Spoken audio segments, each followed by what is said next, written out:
안녕하세요. 와원의 파트너 조일교입니다. 자, 제가 오늘 강의할 내용은요. 여러분들이 지금까지 좀 들어보지 못했던 내용을 강의할 건데요. 제가 계속 그 다른 방송을 통해서 펀더멘탈이나 트렌드에 대한 얘기를 좀 했는데 그러다 보니까 또 시청자들이 저 사람은 차트를 잘 모르나? 또 기술적 분석을 좀 못하나라는 얘기를 하실 것 같아서 오늘 대박 아카데미에는 조일교만 가지고 있는, 저만 가지고 있는 기술적 분석, 차트에 대한 개념을 좀 설명드리도록 하겠습니다. 제가 그 주식을 이게 한국경제TV에 출연한 지가 20년 되는데요. 그동안 제가 방송을 보면서 계속 의문이 드는 게 하나 있었어요. 왜냐하면 남들이 보는 똑같은 차트, 똑같은 지표를 계속 가지고 얘기를 하시더라고요.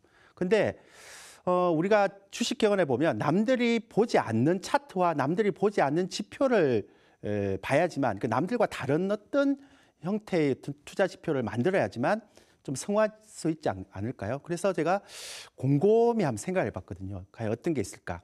이것도 참 머리가 아프더라고요. 그래서 쭉 살펴봤는데 제가 이런 것들을 하나 발견했습니다. 한번 보실까요? 네. 자, 성공 투자의 첫걸음, 남들이 보지 않는 주가 차트를 적용해야 된다. 이러니까 뭔데 도대체 그게? 한번 보세요, 여러분들. 자, 보시면 여러분들이 보통 주식을 볼 때요. 어떻게 HTS에 설정합니까? 주가를 쭉 캔들로 이렇게 표시를 하고요. 그 다음에 그 밑에 이평선을 쭉 놓잖아요. 그죠? 근데 저는 이런 생각을 했어요. 왜 주가와 이평선을 놓을까? 왜 나는 남들과 똑같은 차트를 가지고 봐야 될까? 난 남들이 보지 않는 차트를 내가 만들어서 사용할 수 없을까? 또 그렇게 했을 때 어떤 차이가 날까라는 것들을 되게 고민을 많이 하게 됐어요. 그래서 이 주가 대신에 이 주가를 외국인하고 기관하고 누적 매수, 그러니까 처음에 딱 거래 시작했던 그 날, 그리고 오늘 현재가, 그러니까 오늘 현재가까지 다 외국인과 기관의, 그러니까 소위해서 메이저라고 얘기하는 매수를 다 누적을 했어요. 요거를 제가 주가처럼 이렇게 하나 만들어 봤어요. 여러분들 궁금하지 않으세요? 이게 어떤 결과로 나타날지? 근데 주가처럼 선 차트를 쫙 만들어 갖고 똑같은 이평선에 적용을 딱 시켰단 말이에요. 근데 저도 놀라운 결과가 나오더라고요. 한번 볼까요? 자, 이게 코스피 월봉 차트의 적용 사례인데요. 지수에도 적용이 되더라고요. 잘 보세요.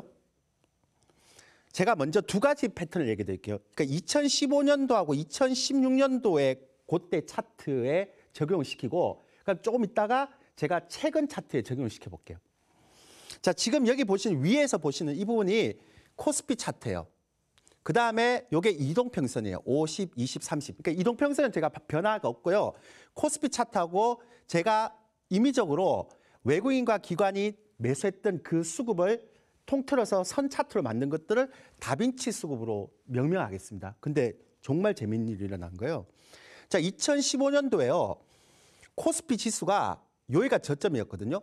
물론 이평선 밑으로 내려갔죠. 자, 여기서 저점이었는데 이때까지는 개인 투자자들이 견딜 수 있어요. 근데 요 저점을 깨는 형태의 흐름이 딱 나타나요. 그러면 만약 이게 1900선이면 1800선 갈 것 같아서 겁나지 않습니까? 공포스럽지 않습니까? 그래서 물량을 다 던지게 되거든요. 그러니까 우리가 여러분들이 보여주는 지수 차트를 이전의 저점을 막 깨트리면서 굉장히 공포스럽게 만드는데 그 와중에 과연 외국인과 기관의 수급 차트는 어떻게 되는가를 살펴봤어요. 똑같은 그 시기에, 기간에. 어떻습니까? 지수가 요 구간일 때는 외국인 기관이 매수했던 그 누적치의 선 차트를 보니까 여기 와 있거든요. 근데 지수가 이전 저점보다 더 무너지는 이 시점에는 오히려 선 차트 어떻게 해요? 수급 차트가 더 올라오죠. 자, 이건 뭘 의미하는 걸까요? 지수를 이전의 저점 대비해서 강하게 무너뜨리면 사람들은 1800선 간다라고 생각해서 투매를 하게 되거든요. 근데 절대로 수급, 외국인과 기관이 동시에 매수하는 이 수급 누적치는 안 빠지고 오히려 더 올라가는 거예요. 지수가 떨어질 때 더 수급 차트는 올라가는 거예요. 이 얘기는 뭐냐면 지수가 되게 공포스러운 구간까지 떨어뜨리면서 외국인과 기관은 다 매집을 해버린다는 거예요. 그래서 그 다음에 본격적으로 수급을 이렇게 당기면서 지수는 어떻겠습니까? 대세 상승으로 가버리지 않습니까? 그러니까 왜 제가 이 얘기를 드리는가 하면 우리가 보통 보는 지수 차트보다는 그 지수 차트에 숨겨져 있는 히든되어 있는 그 지수가 폭락할 때 외국인 기관의 수급 차트를 선으로 이렇게 딱 나타난 그런 선을 보면 추세가 오히려 더 유지가 된다는 걸 알 수가 있습니다. 자, 이거를 최근 차트에 비교를 해볼게요. 굉장히 재밌는 얘기인데요. 최근에 여러분 잘 아시겠지만 2018년도, 2018년도 시장이 굉장히 안 좋았죠. 그리고 2017년도 연말부터 시작해서 2018년도까지 계속 떨어졌단 말이에요. 잘 보세요, 여러분들. 지금 지수가요, 2017년도 12월 달부터 시작해서 이 지수 차트인데요. 지수 차트가 이렇게 떨어지죠. 그죠? 근데 이 지수 차트가 떨어질 때 외국인 기관 수급 매수를 했던 그 수급 차트를 보면 이렇게 같이 떨어져요. 이렇게. 그러니까 뭔 얘기인가 하면 이때는 지수가 떨어질 때 외국인 기관이 매도를 해서 같이 떨어지니까 똑같이 떨어질 수 있는 거죠. 근데 그 다음부터 굉장히 재미있는 현상이 일어납니다. 어떤 현상이 일어나는가 하면 10월 달에 지수가 이렇게 폭락을 하죠. 한 달 동안 10%가 폭락을 합니다. 근데 그 시점 때 어떤 일이 벌어지는가 하면 외국인 기관을 수급을 저희가 선 차트로 만든 차트에 전혀 보세요. 떨어지지가 않잖아요. 이게 뭐냐면 이때 매도에 대한 부분들을 클라이막스를 했을 때요. 저때 매도에 대한 부분을 클라이막스를 했을 때 요때 이전까지는 지수가 이렇게 떨어졌을 때 외국인 기관 수급 차트가 같이 떨어지니까 이건 진바닥이 아니라는 얘기고요. 이 10월 달에 급락했을 때는 외국인과 기관들이 안 팔잖아요. 그 이 얘기는 뭐냐면 이때 떨어질 때 외국인과 기관이 안 파니까 이때는 진바닥이라는 얘기예요. 그래서 10월 달 저점이 떨어지면 여러분들이 1985선, 2000선 아래에서는 강하게 매수를 해야 된다는 얘기입니다. 그럼 제가 왜 이런 얘기를 하느냐. 아무도 지수 차트의 이평선은 다 보지만 이 지수 차트 대신에 수급 차트를 지수처럼 선 차트로 이렇게 만들어놓은 차트는 아무도 보는 사람이 없어요. 왜? 일일이 수작업을 해서 저희가 만들어야 되니까. 근데 여러분들 투자를 할 때 남들보다 다른 투자를 하려면 남들이 다 보는 지표를 봐야 될까요? 저는 노라고 생각하거든요. 그러니까 남들이 보지 않지만 그래도 논리적으로 설득력이 있는 차트를 만들어서 봐야 된다라고 생각하는 거죠. 근데 여기서 더 재밌는 게 하나 있어요. 자, 잠깐 지우고 설명을 드릴게요. 자, 여기서 더 디테일하게 들어가면 재밌는 게 있어요. 왜냐하면 2015년도에 제가 뭐라고 얘기했는가 하면 2015년도에는 지수가 이렇게 한 번씩 떨어졌죠. 저점보다 이렇게 떨어졌는데 이 떨어질 때 외국인 수급 차트 더 올라가면서 매집을 했단 말이에요. 분명한 건. 근데 지금은 보세요. 2017년 12월 달에 지수가 10월 전에 상반기에 떨어질 때는 수급 차트가 같이 떨어졌어요. 오케이, 이건 진바닥 아니야. 근데 10월 달에 떨어질 때는 수급 차트가 안 떨어져요. 그러면 2015년 상황하고 똑같이 앞으로 대세 상승이 올 것이다라고 생각할 수 있지만 no. 어떤 차이가 있는가 하면요. 그때는 지수가 한 번 더 폭락을 할 때 수급 차트가 분명히 올라갔어요. 그러니까 매집을 했다는 얘기죠. 근데 지금은 안 떨어질 뿐이지 보세요. 이렇게 올라가지 않고 그냥 횡으로 쭉 가고 있어요. 자, 그럼 이 차트에서 나타나는 가장 큰 특징이 뭘까요? 예, 올해는 2016년과 2017년 장세처럼 대세 상승이 아니라 박스권에 묶여 있으면서 개별 종목들 그리고 가는 종목들만 가는 장세다. 그러니까 상위 20%만 가는 장세다. 그걸 얘기해 주는 거예요. 만약에 얘가 올 대세 상승 같으면 당연히 이렇게 마지막으로 떨어질 때 수급 차트가 올라와야 되잖아요. 2015년도에 그랬던 것처럼. 근데 이번에는 그냥 받치는 형태로만 가기 때문에 완전히 지금 2015년도하고 다른 형태의 모습이 나타나고 있죠. 단 이렇게 폭락을 하는데 얘는 폭락을 하지 않으니까 이렇게 떨어질 때 외국인들이나 기관 수급은 많이 떨어지지 않았기 때문에 그냥 진바닥만 확인했다. 그렇지만 대세 상승은 아니다. 그러면 박스권이다. 이렇게 되는 거죠.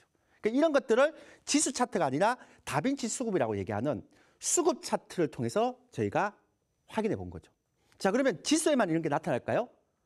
그러면 이 차트는 아무 쓸모가 없죠. 그래서 제가 종목에다가 적용을 시켜봤습니다. 제가 이거를 생각할 때 어떤 그 마인드로 접근했는가 하면 여러분들이 보는 거는 종목의 주가만 보잖아요. 그러니까 즉 무슨 얘기인가 하면 얘가 이렇게 주가가 계속 떨어져. 이렇게. 그러니까 이평선 밑으로 계속 떨어지면서 이전의 저점을 계속 깨. 그러면 사람들이 어떻게 해요? 주가만 보면 굉장히 공포스럽게 느껴지죠. 왜냐하면 주가가 계속 떨어지니까 이거 뭐 부도나는 거 아니냐만 이런 생각도 하겠죠. 근데 이렇게 주가가 떨어질 때 아까 말씀드렸지만 다빈치 수급에 대한 부분 누적을 딱 보면 어떤 형태가 되는가 하면 보세요. 수급은 계속 올라가고 있어요.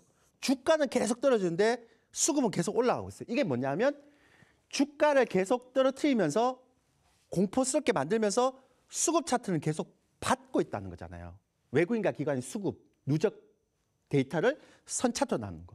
그럼 만약에 여러분들 차트가 이런 차트를 본다면 주가가 떨어질 때 수급 차트 계속 올라오면 이거 매집이구나 분명히 알 수 있을 텐데 여러분들이 이 차트를 만들 수가 없어요. 그렇지 않습니까? 그러니까 여러분들이 가장 먼저 보는 주가가 이렇게 쭉 내리면서 굉장히 공포스럽게 만들고 그 만드는 과정에서 우리가 볼 수 없는 이 수급 차트를 보니까 오히려 이게 쭉 올라가는 형태로 볼 수 있는 거죠. 이게 뭐냐면 2015년도, 2016년도에 LG라는 종목이 이랬단 말이에요. 그럼 이거 하나밖에 없을까요? 천만의 말씀이죠. 자, 삼성 SDI도 옛날에 2015년, 2016년도에 분명히 어떤 모습이 나타났는가 하면 주가입니다. 위에는. 주가가 이렇게 올라갔다가요. 쭉 갔다가 다시 떨어졌는데 이전의 저점을 다 깼어요. 이건 제가 일봉을 보는 게 아니에요. 주봉을 보는 거예요. 그러니까 여러분들이 단타가 아니지만 굉장히 좀 중기 투자로 저희가 바닥일 때 매집해서 큰 수익을 났을 때 쓴다는 거예요. 자, 그런데 보면 요때의 주가보다 이때의 주가가 더 떨어졌는데도 불구하고 지금 수급은 이때의 수급보다 이때의 수급이 더 높아져 있죠. 안 빠지잖아요. 이때가 실질적으로 주가를 흔들면서 수급 차트는 계속 어떻게 해요? 누적으로 보면 잡고 있는 거죠. 그러고 나서 주가를 이렇게 당겨버리는 거죠. 수급은 요만큼 당기면서. 자, 대형주입니다. 그러면 호텔신라도 마찬가지예요. 똑같은 원리예요. 이거는 다른 게 하나도 없어요. 똑같은 원리예요. 자, 보시면 옛날에 호텔신라도 요 주가가 이 주가 밑으로 떨어졌잖아요. 흔들었을 때. 올라가다가 이렇게 흔들었다가 이 떨어졌죠. 근데 오히려 수급은 수급 차트, 천 차트를 보고 이렇게 더 올라가요. 이럴 때 주가가 이렇게 올라가고 수급이 이렇게 되는 거죠. 지금까지 대형주만 봤는데 좀 이따가 제가 중소형주도 볼 건데요. 여러분들 이 차트 보면서 무슨 생각을 했을까요? 저런 현상이 왜 일어나지? 이런 궁금하지 않으세요? 저는 논리적으로 충분하다고 생각합니다. 왜냐하면 모든 사람들이 다 보는 차트에서 굉장히 공포스러운 구간으로 만들어야지만 사람들이 겁먹고 던지죠. 개인 투자자, 우리 라이언 투자자들은 던질 거 아닙니까? 추세가 굉장히 잘 가는데 겁을 먹을 필요가 있나요? 한번 흔들어야지 겁을 먹죠. 그러니까 바닥에서 마지막으로 올리기 위해서는 반드시 주가 차트나 지수 차트를 한번 흔들어야 됩니다. 근데 그렇게 흔들 때 우리가 생각해야죠. 이거는 대세 하락으로 가기 위해서 아니면 추세가 하락 전환이 되기 위해서 그냥 주가를 떨어뜨리는 거다. 아니면 이걸 상승시키기 위해서 일부러 속임수로 흔드는 거다라는 것들을 분별해야 되죠. 판별해야 되고 반드시 가려야 됩니다. 근데 그걸 가릴 수 있는 방법이 뭐가 있을까요? 당연히 주가가 떨어지거나 지수가 굉장히 공포 구간에 들어왔을 때 외국인과 기관, 그러니까 하나만 하는 건 아니고요. 왜냐하면 왜 하나만 하면 안 되는가 하면 만약에 외국인들이 300만 주를 매수했고 그다음에 기관이 500만 주를 매도할 수도 있잖아요. 그러면 실제 외국인이 샀다고 해서 그게 매집이 되는 건 아니죠. 외국인보다 훨씬 더 기관이 많이 팔았으니까. 그래서 제가 어떤 차가 냈는가 하면 외국인과 기관을 매수했던 걸 다 합해서 그거를 그 주식이 혹은 그 지수가 첫 거래 시작된 그 시점부터 시작해서 누적 데이터를 계속 낸 거예요. 지금까지. 그래서 그거를 주가나 지수 차트처럼 선 차트로 만든 거죠. 그랬더니만 이렇게 놀라운 변화가 일어나는 거예요. 희한하게 주가가 한 번 더 떨어지거나 아니면 지수가 한 번 더 공포스러운 구간에 갔을 때 항상 주가가 올릴 때는 요 누적 다빈치 수급의 선 차트가 더 추세를 깨지 않고 올라오더라는 거예요. 자, 중형주 한번 볼게요. 예전에 이제 2016년도에 메디톡스라는 종목이에요. 보시면 알겠지만 이렇게 행보를 하다가요. 주가가 갑자기 확 떨어져요. 여러분들이 다 보는 주가예요. 그러니까 여러분들이 HTS만 키면 모든 사람들이 볼 수 있는 주가 차트와 이평선이에요. 근데 보면 이렇게 주가가 급락했는데도 불구하고 지금 밑에 수급 차트는 절대로 이평선을 안 깨죠. 이 파란색 이평선을 안 깨잖아요. 이해되세요? 제가 얘기하는 거? 그러니까 이런 차트는 거의 대부분 매집 차트라는 거예요. 문제는 이 차트를 여러분들이 볼 수가 없다는 거죠. 그래서 제가 처음에 화두를 던졌잖아요. 여러분들이 성공 투자를 하시고 싶으면 남들이 보지 않는 차트와 남들이 보지 않는 역발상적인 지표를 이용해야 되는데 모든 사람들이 다 보는 차트와 모든 사람들이 다 보는 지표를 가지고 투자를 하면 이길 수 있을까요? 그러니까 남들보다 좀 깨어서 있고 역발상을 해야 되고 차별화된 생각을 해야 될 필요가 있다는 얘기죠. 그럼 지금 지수도 적용되고요. 대형주도 적용되고 중소형주도 적용되잖아요. 또 한번 볼까요? 제가 지금 약간 소리를 좀 크게 해서 저 사람이 화났나라고 생각할 수 있는데 화난 게 아니고요. 너무 중요한 걸 얘기해도 제가 좀 업돼서 그렇습니다. 예. 이해하시고요. 자, 그러면 녹집자 셀 같은 거 보시면 2017년도 마찬가지예요. 여기도 주가가 이렇게 올라갔다가 쭉 떨어졌다가 이렇게 쭉 미끄러져요. 근데 어때요? 요때의 다빈치 수급 차트는 요때고요. 주가가 더 크게 떨어졌는데 불구하고 이때의 다빈치 수급은 이때보다 훨씬 더 올라가 있잖아요. 그러고 나서 주가가 이렇게 쭉 올라가고 있습니다. 제가 지금 반응을 살피고 있는데요. 제 주변에 있는 지금 분들이 다 놀라운 눈으로 보고 있습니다. 그렇게 놀라운 것도 아닌데 아직 시작도 안 했습니다. 저는. 근데 지금 볼 때 제가 이런 것들을 가지고 저희 이제 커뮤니티도 있고요. 이런 사람들한테 쭉 얘기를 했어요. 이거 새롭지 않습니까? 라고 얘기를 했더니만 그 사람들 얘기가 저런 생각을 어떻게 근데 문제는 뭐냐면 생각을 해도 이 작업이 계속 수작업을 해야 되니까 참 쉽지 않아요. 이거를 HTS나 뭐 증권사 HTS에서 이런 걸 만들어 달라고 얘기하면 되는데 안 만들어줘요. 돈 든다고. 그리고 이건 또 메이저들의 그런 차트니까 실질적으로 그 사람들이 이걸 공개하려고 할까요? 그러니까 어쩔 수 없죠. 뭐 우리가 만들어야 되죠. 그래서 제가 대박 아카데미에서 이걸 공개할까 안 할까라고 얘기하다가 이거 또 공개하면 또 프로그래머들이 또 막 이거 만듭니다. 만들어서 또 이용합니다. 그래도 어쩔 수 없죠. 자, 그 다음에 금호석이에요. 이건 굉장히 놀라운 형태인데요. 이거 너무 심하게 흔드는 패턴이거든요. 자, 보세요. 쭉 가다가요. 그러니까 여러분들이 한번 생각해 보세요. 심리적으로. 계속 바닥에서 이렇게 머물다가 계속 떨어질라 안 떨어지다 이렇게 떨어지다 안 떨어지다 이럴 때는 개인들 매수를 엄청 많이 해요. 그렇잖아. 바닥 찍었다고 생각하고요. 그러다가 이게 급락을 해버려요. 주가가. 그럼 어떻게 해요? 급먹죠. 원래 급락할 때는 손절 안 해요. 급락하고 나서 이렇게 반등할 때 손절해요. 왜? 많은 전문가들이 그러잖아요. 반등 시 손절하세요라고 얘기하죠. 많이 들어봤죠? 네. 근데 이제 그때의 수급 차트를 보면 요때 수급 차트가 여기고요. 요때 수급 차트가 여기고요. 요때 수급 차트가 여기예요. 근데 보면 이거를 요 수급 차트하고 요 수급 차트에 보면 이 수급 차트보다 이 수급 차트가 더 높아요.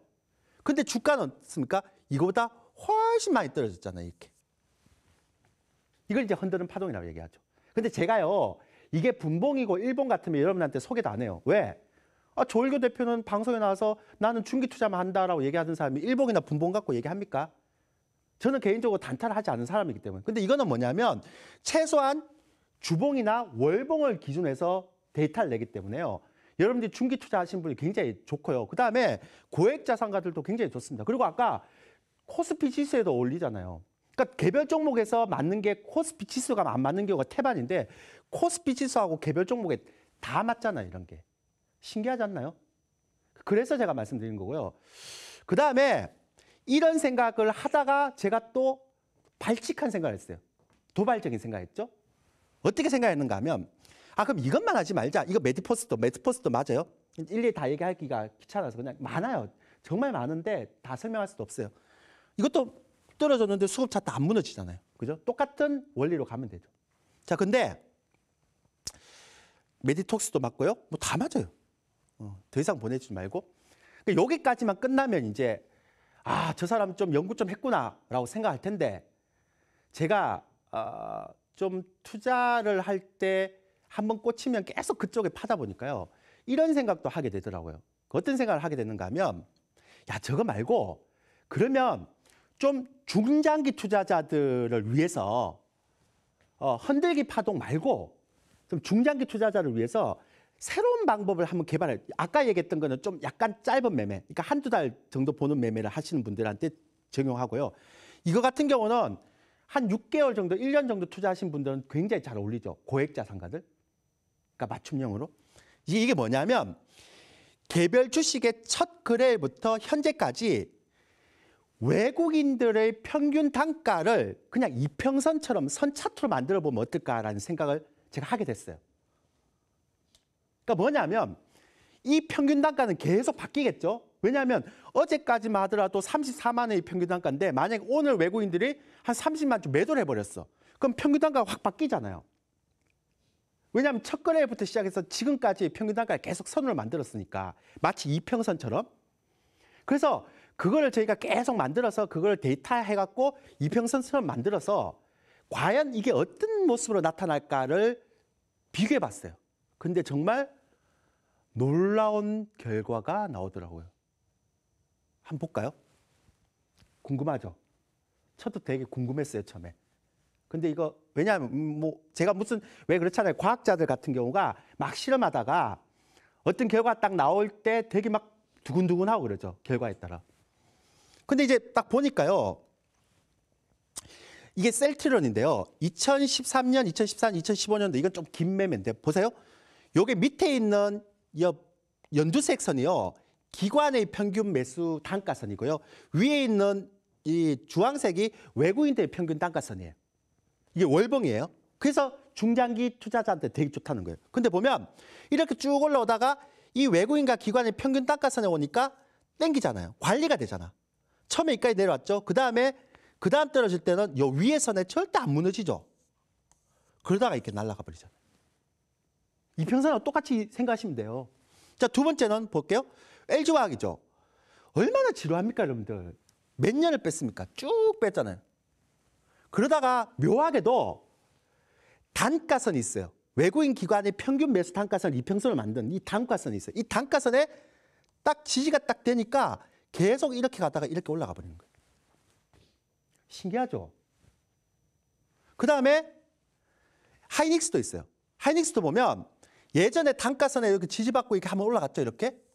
그 다음에 쭉 떨어지다가 지루하게 떨어지다가 여기 단가선이 있어요. 단가. 외국인과 기관의 매수 평균 단가, 그러니까 첫 거래부터 지금까지 평균 단가선을 쭉 연결해서 만든 선에 오니까 더 이상 안 빠지잖아요. 마치 무슨 이평선에 지지되듯이 지지되죠. 그러다가 이렇게 대세 상승 와버린 거죠. 반대의 케이스를 설명해 볼까요? 만약에 이런 경우도 있고 막 지지받고 올라가는 경우도 있잖아요. 근데 반대의 경우도 있을 수 있지 않나요? 포스코처럼 반대의 경우도 있을 수 있죠. 그러니까 뭐냐면 이렇게 쭉 올라갔다가 이거는 왜 밑으로 내려갔는데 다시 올라가냐라고 얘기하면 이거는 2008년도 금융위기 때니까 어쩔 수 없어요. 왜냐하면 비정상적인 시장이었으니까. 근데 그 다음에는 정상적인 시장에서 얘가 쭉 내려왔죠. 원래는 이게 관리가 되고 이렇게 버텨야지만 올라가는데 이게 떨어지죠. 떨어지다가 밑으로 내려왔다가 계속 못 올라가죠. 다시 한번 볼게요. 한번 보세요. 저 따라오시고 보세요. 이게 관리가 돼야 되잖아. 앞에처럼 관리가 돼야 되는데 훅 내려왔어요. 이평선 밑으로. 그리고 계속 올라가려고 그러다 못 가죠. 저항을 계속 받잖아. 이럴 때 쭉 떨어져 버리는 거예요. 근데 이때 무슨 얘기가 나왔는지 아세요? 워런 버핏이 포스코를 샀다라는 얘기가 계속 나왔어요. 근데 워런 버핏이 사면 뭐합니까? 제가 보는 이 차트에서 아닌데. 그 제가 왜 이 얘기를 하느냐. 이때도 마찬가지고 지금도 마찬가지고 아까 지수 차트도 마찬가지지만 지금 지수가 바닥으로 떨어졌던 이 시점에요. 이렇게 외국인 매수 평균 단가에 들어온 대형주가 많고 반대로 외국인 평균 단가 밑으로 떨어진 대형주도 되게 많아요. 그러면 외국인 평균 단가 밑으로 떨어진 종목은 올해 주도 업종이 아니란 얘기고 외국인 평균 단가에서 계속 지지받는 그런 주식은 올해 주도 업종이 될 가능성이 있다는 거를 여러분들이 선별할 수가 있잖아요. 재밌지 않나요? 이렇게 제가 얘기 드리고 싶은 건 여러분들이 좀 성공을 하시려면 남들과 다른 차트를 좀 봐라. 그 남들이 보지 않는 차트를 보고 또 남들이 보지 않는 차트라고 해서 논리적으로 하나도 말도 안 되는 허접한 거 갖다 넣지 말고 이렇게 논리적으로 되는 차트를 좀 갖다 놔라. 그리고 일봉, 분봉 같은 그런 거보다 좀 이렇게 있어 보이잖아요. 월봉, 주봉, 중기 차트처럼. 이렇게 안정감 있게 이렇게 딱 분석해서 가면 여러분들이 투자할 때 되게 도움이 되지 않을까 싶어요. 물론 단타 매매하시는, 단기 매매하시는 분들은 관심 없겠지만 적어도 주봉이나 월봉 보시는 분들은 이런 걸 통해 하시면 되게 좋을 것 같다라는 생각을 해서 오늘 여러분들의 발상을 좀 전환시켜 줄 겸 제가 말씀을 드렸습니다. 특히 앞서 얘기했던 지수 차트 있죠. 그러니까 2015년도, 2016년도는 주가가 떨어질 때 외국인 기관의 다빈치 수급 선 차트가 올라왔고요. 지금은 올라오지 않아요. 그래서 올해 시장은 전형적인 박스권에서 그냥 가는 종목만 가는 장세다라는 것들을 제가 얘기했던 이 다빈치 차트에서 알 수 있다. 시장의 트렌드까지도 알 수 있다. 이렇게 말씀을 드린 겁니다. 오늘은 여기까지 하겠습니다. 감사합니다.